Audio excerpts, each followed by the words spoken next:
Fala galera, beleza? Tudo bem com vocês?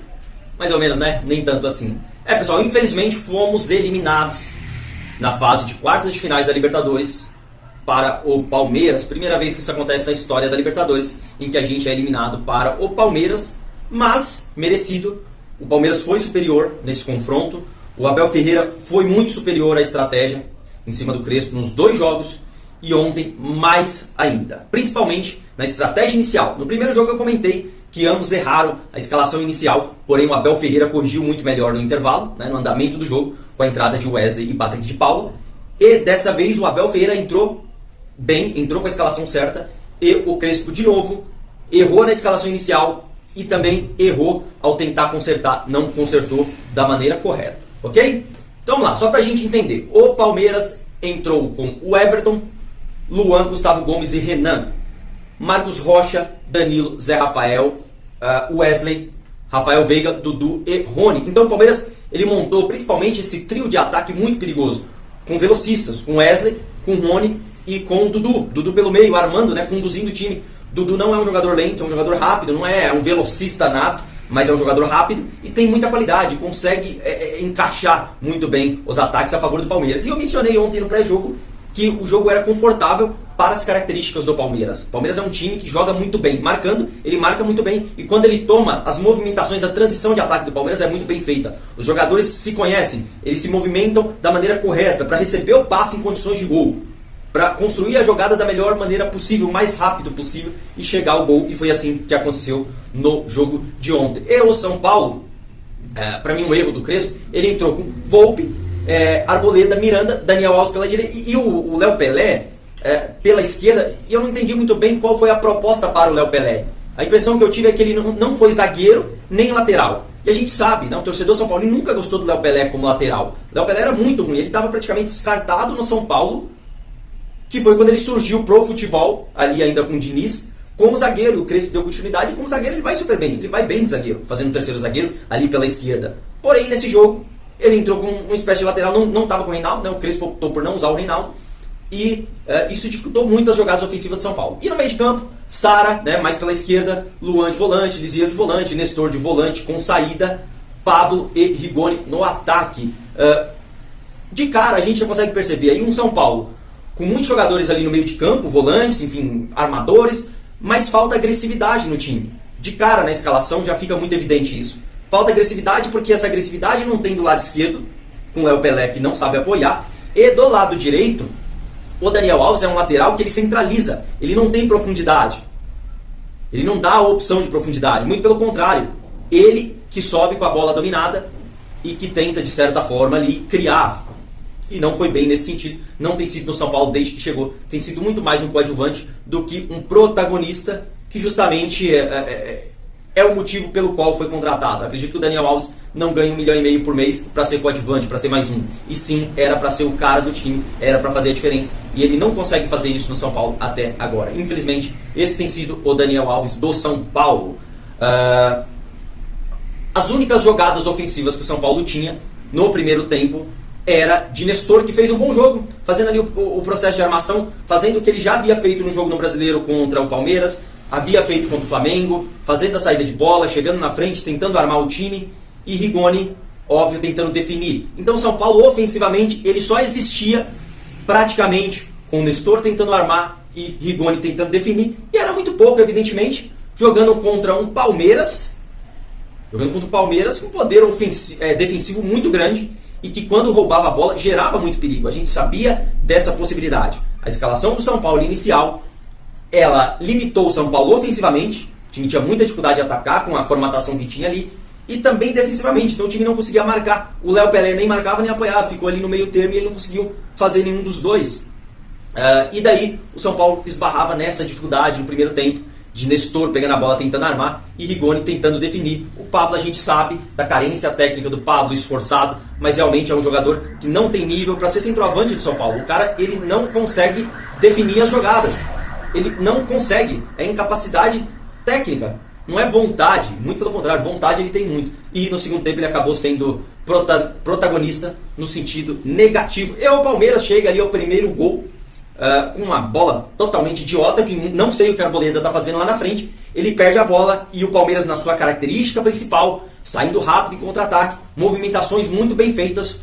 O Zé Rafael puxa o contra-ataque. O Zé Rafael que não é nenhum velocista. O Daniel Alves, um erro crucial do Daniel Alves, sabendo que o Arboleda perdeu a bola na frente, ele tinha que fazer uma falta tática. Ele tinha a obrigação de derrubar o Zé Rafael ali, de qualquer forma. Pulava no pescoço, fazia igual jogador de futebol americano, pulava nas pernas, dava um carrinho. Era uma falta para ele tomar amarelo. Ele ia tomar amarelo, mas é melhor tomar amarelo do que tomar o gol. A chance ali de tomar o gol sem o Arboleda, com o time todo à frente, né, uma bola perdida na saída de bola, ela era muito grande. E o Palmeiras faz as movimentações certinhas e o Veiga passa muito bem pela direita. O Zé Rafael abre a bola na direita e o Veiga chuta cruzado, né, de perna direita, ele que é canhoto. E de certa forma ali uma bola que de repente a gente pode discutir defensável para o Volpi, né? Foi no canto do Volpi, ele imaginou ela cruzada na diagonal, mas caiu na direita do Veiga, que não era a perna boa. O Veiga, ele tentou ali chutar pro gol. Ele não mirou, ele não posicionou, porque, repito, caiu na perna errada. Então, era acertar o gol. E ele conseguiu muito bem. Acertou o gol com força e o Palmeiras abre 1-0. Até aí, óbvio que é um prejuízo você tomar 1-0. Porém, São Paulo continuava precisando fazer um gol, né? O São Paulo precisava fazer um gol. A diferença é que um gol não classificava mais. Ia para os pênaltis. Mas o prejuízo não era dos piores. E o São Paulo continua com dificuldade no primeiro tempo, errando saídas de bola, tentando sair tocando, com dificuldade de criação, somente Nestor tentando, Rigoni tentando e o Pablo esbarrando na dificuldade técnica dele, sendo engolido pela zaga do Palmeiras, caindo toda hora, caindo com uma facilidade enorme, não consegue fazer um pivô, não consegue segurar a bola, enfim, atropelado pela zaga do Palmeiras, atropelado, ele não conseguia jogar.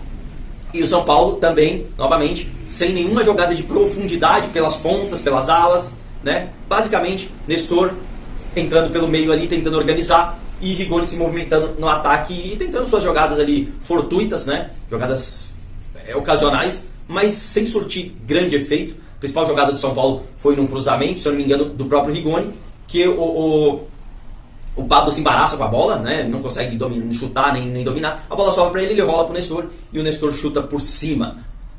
E o Palmeiras continua melhor. Daí a gente vai para o intervalo. Novamente, a chance para o Crespo tentar corrigir algo que não deu certo. A escalação inicial não deu certo, não funcionou. O São Paulo não conseguia marcar bem nem atacar, e ele precisava, óbvio, atacar. Pelo menos atacar. E no intervalo, e aí uma questão que a gente tem que discutir, a lógica, não o resultado. A lógica da coisa. No intervalo, na volta para o segundo tempo, na verdade, ele saca o Luan e coloca o Rojas. Se a gente for pensar do ponto de vista depois, analisando, o Rojas não entrou tão mal. Ele entrou melhor do que ele vinha entrando. A questão é justamente essa. O Rojas não vinha bem no São Paulo. Os jogos que ele entrava, ele era nulo, ele vinha muito mal. Todos os jogos que ele entrou, ele foi bem ali, acabou renovando o contrato, inclusive no Paulista, que a gente sabe que o nível técnico é fraco. Assim como o Pablo foi bem e agora tá esse negócio que a gente está vendo aí. Então ele volta com o Rojas, mas o Rojas não vinha entrando bem nos jogos. Resumindo, é uma substituição sem sentido, sem lógica. É aquele negócio, ele arriscou a colocar o Rojas pela milésima vez aqui para ver o que acontece. Por lógica, o Galeano faria muito mais sentido. Repito, o Rojas até que não foi tão mal. Só que a gente não pode ficar discutindo a coisa, o que aconteceu depois. A gente tem que discutir a lógica da coisa. Porque pra mim ele deu um tiro no escuro ali. Vou colocar pra ver o que dá. Não vem bem, mas enfim, vamos ver. Pra mim seria muito mais lógico ali a entrada, por exemplo, de um Bueno ou do próprio Galeano. O Bueno que fez um bom jogo contra o Grêmio e que só entrou quando o jogo já tinha a vaca, já tinha ido pro brejo, acabou até sendo expulso. Mas ali já não. Ali os ânimos, o psicológico já tinha ido pro espaço. Beleza? E uma questão, né, aí aos 58 minutos, eu vou comentar sobre isso mais pra frente, porque teve duas jogadas cruciais. Teve um passe do Nestor para o Pablo, um passe muito bom do Nestor. Eu fiz um comentário, inclusive, vou deixar no card aqui, da função do Nestor. Eu tenho gostado muito do Nestor, acho que ele vai ser titular futuramente em São Paulo. Ele dá muita qualidade no meio de campo de São Paulo. Ele dá muita qualidade, ele chega bem, ele arma bem, ele dá qualidade na saída de bola, ele é um jogador inteligente. E aí ele dá um passe muito bom pro Pablo, que erra o domínio, uma bola dominável. Erra o domínio, infelizmente a bola sobra pro Everton ali. E mais pra frente, o Pablo de novo, essa foi a jogada, foi o lance do jogo. O Rigoni traz pra dentro, né, arrasta a marcação, finge que vai chutar e toca, deixa o Pablo na cara do gol. O Pablo consegue, acho que ele fecha o olho, consegue isolar, chutar pra cima. Aí é aquele ponto que eu sempre falo. O Pablo nunca, jamais teve o cacuete de matador, de goleador. O Pablo nunca foi goleador na vida. e aí ele faz aquela finalização do jogador que chuta pro gol. Essa é a diferença que a gente fala, finalizador, matador e o cara que chuta pro gol. Ele fecha o olho e chuta para ver no que vai dar. O jogador que é matador, que é finalizador, ele levanta a cabeça e tira a bola do goleiro. Ele coloca a bola onde ele quer. E aí ele isola, perde o gol, que poderia mudar completamente a característica do jogo, né? E uma questão curiosa que eu quero comentar aqui, não sei se é coincidência, de novo isso aconteceu. O Crespo tira o Nestor, que era o melhor em campo, assim como tirou o Bueno no jogo do fim de semana, e o Nestor sempre vem saindo para a entrada do Igor Gomes, e sempre vem acontecendo isso. Sai o Nestor, que era o melhor em campo, entra o Igor Gomes, logo em seguida o São Paulo toma o gol. Não sei se é coincidência, mas todo jogo que sai o Nestor, parece que depois que o Nestor sai, o time afunda. Isso aconteceu contra o Flamengo, naquela goleada. Isso aconteceu no primeiro jogo contra o Palmeiras, que logo depois que sai o Nestor, entra o Igor Gomes. A gente toma um gol de falta do Patrick de Paula, e de novo sai o Nestor e entra o Igor Gomes, e o São Paulo toma logo em seguida, praticamente, o gol do Dudu, né? Uma jogada ali do Palmeiras, que o Volpe fez uma grande defesa, um chute de longe, aí a bola sobra no pé do Palmeiras de novo, e daí o Dudu faz aquele golaço. Pra mim, um péssimo, um pior jogo do Miranda com a camisa de São Paulo até agora. O Miranda, que sempre no jogo do Palmeiras ele entrega uma saída de bola ali, porém nesse ele entregou umas 3. Nesse ele foi muito mal, e ele erra o Léo Pelé tava marcando, não sei se era o Rony que tava com a bola ali, que rolou pro Dudu, e aí o Miranda também vai dobrar a marcação, o Miranda erra o bote, e o Dudu sobra sozinho, recebe o passe e finaliza muito bem o golaço do Palmeiras. E infelizmente aí mata o jogo, né? 2-0, aí é um balde de água fria, aí a coisa complica pra valer. O São Paulo tinha que fazer 2 gols, já tava tendo dificuldade de fazer 1. Enfim, é aquele negócio a bola pune que o Muricy fala, né? Jogos decisivos você tem a oportunidade, não pode errar, como o Pablo teve e errou. O adversário vai e mata o jogo, e matou o jogo contra o São Paulo, infelizmente. Né? Infelizmente. Aí depois o Crespo faz outras substituições lá, aquelas substituições, né, de qualquer jeito, pra ver o que vai acontecer, pra tentar a última cartada. Aí ele coloca Bueno, aí ele coloca Éder, tira Sara, que fez um péssimo jogo, foi horrível Sara. Ele não usou o Reinaldo, achei muito estranho, né, em momento algum do jogo, que é um jogador que dá... Eu não sou dos mais fãs do Reinaldo, mas ele dá ofensividade ali pelo lado esquerdo, né, do jeito espalhafatoso dele, do jeito louco dele, do jeito forçado, né, cruzando a bola pra área, e tentando, e brigando, mas não usou momento algum, e o lado esquerdo do São Paulo foi morto. O lado direito, repito, também com o Daniel Alves, que centraliza muito, não faz a linha de fundo. Então o São Paulo ficou sem agressividade. No jogo todo o São Paulo não teve agressividade. O começo do segundo tempo o São Paulo voltou ali um pouquinho melhor, fez uma certa pressão, mas depois acaba tomando gol, e aí o jogo decide completamente, né? Se decide completamente. O Crespo, repito, faz essas substituições por fazer, e ali mais pro final do jogo o Patrick de Paula faz mais um gol contra o São Paulo, né? Finaliza ali uma bola desviada pelo Arboleda e faz o 3-0 justíssimo. O confronto foi muito justo o que aconteceu. O Abel Ferreira foi melhor na estratégia nos 2 jogos, ele foi superior, ele escalou muito bem o time. Quando eu vi a escalação, eu gostei da escalação do Palmeiras, e o São Paulo ao contrário, não gostei da escalação do Crespo. Faltou agressividade no time, muitos jogadores posicionais ali no meio de campo. E o time não tinha criatividade, o time não funcionava, o time não oferecia riscos ao Palmeiras, exceto em algumas jogadas fortuitas, que é o que eu falei, é passível de acontecer, é normal que isso aconteça, principalmente para um time que precisava ganhar, mas eu creio que faltou agressividade de alguém que de fato precisava chegar ao gol, e infelizmente o São Paulo acabou caindo na armadilha do Palmeiras, que era um ponto que a gente comentava aqui, de perder bolas bobas na saída de bola, e o Palmeiras estava pronto para o contra-ataque, fez isso em vários momentos do jogo, roubou a bola ali na construção de São Paulo ainda e contra-atacou com perigo em vários momentos, né? Sendo que muitos deles chegou ao gol e construiu esse 3-0. E sobre o Benítez, né, para finalizar, eu quero falar aqui sobre a questão do Benítez. Vamos falar do Benítez.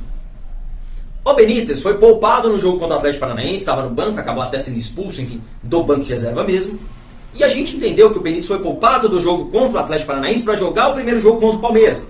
No primeiro jogo contra o Palmeiras, o Benítez estava no banco, ele não entra jogando, ele não entra no intervalo e ele não entra momento algum do jogo. Ele não entra.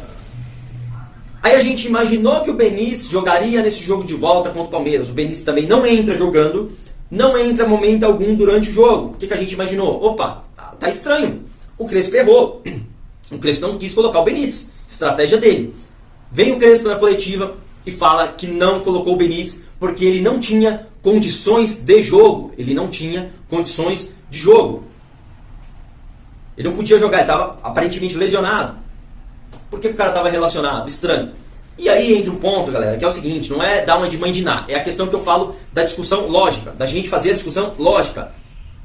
Vou deixar no card o vídeo em que eu falo pós-jogo contra o Vasco. Jogo decidido, o Crespo deixou... E o jogo foi recentemente, o jogo foi agora no começo de agosto. O jogo decidido. O Vasco com um jogador a menos, São Paulo ganhando o jogo. O jogo era todo do São Paulo. O Crespo deixou o Benítez jogando 90 minutos. Se ele foi capaz de jogar 90 minutos contra o Vasco recentemente, então naquele momento ainda ele não estava lesionado. Aí eu fico pensando, e depois daquilo ele simplesmente foi poupado em todos os jogos. Ele foi poupado, ele não jogou o jogo depois daquilo, então não tem a justificativa posterior àquilo para ele ter lesionado posterior àquilo, só se ele lesionou dormindo. Então aqueles 45 minutos que ele ficou a mais ali contra o Vasco foi totalmente sem sentido. Eu falei na ocasião, eu falei que foi sem lógica, e eu falei que amanhã ou depois, se ele se machucasse, a gente ia lembrar daquilo. A gente ia lembrar daquilo, e não é dando uma de mandinar, porque assim, é o óbvio, ele tem problemas com lesão. Ele é um jogador mais vulnerável. Resumindo, não pôde jogar porque estava lesionado. Aí eu falo, não tem participação, culpa do Crespo nisso? Não tem? Me explica. É óbvio que tem. Por que ele jogou 90 minutos sem necessidade nenhuma? 90 minutos. Eu nem me refiro a entrar com ele jogando. Eu acho que dava até para poupar ele contra o Vasco. Mas beleza, estava complicado, ganhou só de 1-0 aqui, enfim, por aí vai. Entra com ele jogando. No intervalo era o óbvio tirar ele. Tinha que tirar ele diante das circunstâncias. O jogo estava decidido já, mas não tira. Aí a gente paga o preço. Aí não pode jogar no jogo do Palmeiras, que era o mais importante. Nenhum dos dois jogos. Entendem a questão da lógica? A crítica ela é lógica. Não adianta defender, não adianta ficar procurando argumentos para falar, não, mas não dava para prever, não sei o que. Claro que dava para prever, porque o cara se lesiona com facilidade. Então não tem que usar o cara num jogo nada a ver e perder o cara pro jogo mais importante. Da mesma forma que foi no Paulista, quando jogava de 2 em 2 dias fase de grupos, sem necessidade de nenhum dos jogadores titulares, de 2 em 2 dias. Contra o Mirassol, contra o Ferroviária, contra o Sertãozinho, contra não sei o que. Jogos nada a ver, jogos que não tem importância nenhuma para a circunstância. Ok? É difícil, mas a gente tem que falar a verdade, ué. Tem que falar a verdade, porque às vezes as pessoas defendem muito pelo momento. Parece que quando a coisa tá boa, ninguém tem coragem de criticar as faltas de lógicas. Tudo tá maravilhoso. Aí agora muitas pessoas caíram na real para algumas coisas. Porque agora é fácil, que foi eliminado e aparece um monte de gente criticando um monte de coisa. Agora, quando a fase tá boa, quando tá inteira em todas as competições, as pessoas não têm coragem de criticar as coisas que são sem lógica. Não tem coragem, ou não querem, enfim, ou confiam demais. Essa é a verdade. Bom, galera, por hora foi isso. Palmeiras mereceu passar, né, muito bem para a semifinal. Agora pega Atlético Mineiro ou River, será um grande jogo. E o São Paulo caiu, e mereceu também cair. Não foi uma coisa... E detalhe, eu comentei ontem, esse Vilmar Rodan. Novamente o São Paulo perdeu fora de casa, e perdeu para valer com ele apitando o jogo, mas não tem nada a ver com a arbitragem ruim, a arbitragem foi boa. Perdeu por incompetência do São Paulo mesmo, porque não foi bem. E é isso. Nos resta agora... E outra... Ficar esperto na Copa do Brasil, porque é o Fortaleza que vem jogando muita bola. Se jogar assim contra o Fortaleza, vai ser eliminado. Vai ser eliminado. Com a bola que o Fortaleza está jogando, com a intensidade de Fortaleza, São Paulo que abre os olhos, porque vai ser dificílimo. Vai ser muito difícil. E nos resta tentar agora também recuperar o brasileiro. Pegar uma sequência de jogos, de vitórias e subir no brasileiro. Buscar ali uma pré-Libertadores, para que no ano que vem não fique fora da Libertadores. Tranquilo? Por hora é isso. E espero que vocês tenham gostado. Curtam, compartilhem, comentem. Tamo junto. Até a próxima.